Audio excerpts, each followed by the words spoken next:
And one of the metaphors for peace in Scripture is the ability to rest, the ability to have that peace, and that is one of the gifts that God gives to the home.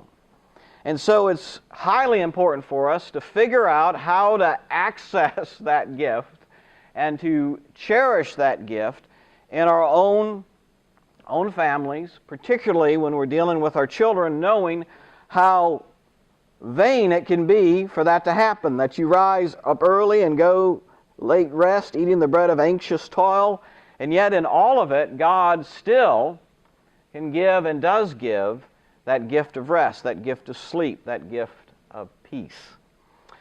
When I was in law enforcement, I had a Don and Scott Air Pact suit, which was a breathing apparatus to go into a burning building to direct people out.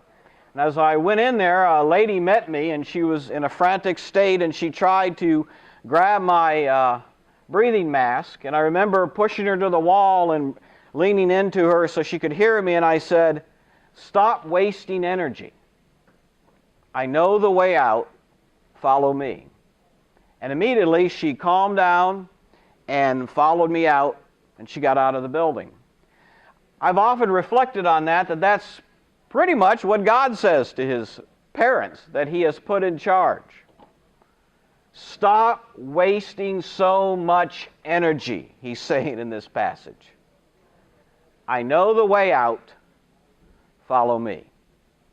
And when we hear those words, when we understand that this peace is a gift from Him, that we're to stop wasting the energy, the emotional energy that we often waste in parenting. And trust me, I don't need to read a book that we waste emotional energy in parenting. I am a parent. I know all the energy I have wasted in vain to try to control, to try to make things happen. And I know that this passage spoke the world to me, that in many respects it is a gift. Now,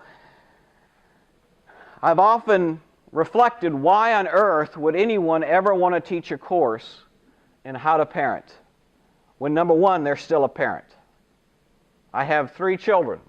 I'm still parenting. I have no idea why you would do that. Do you know why? Go to your local law enforcement agency and find out who is the chief ethics instructor for that agency.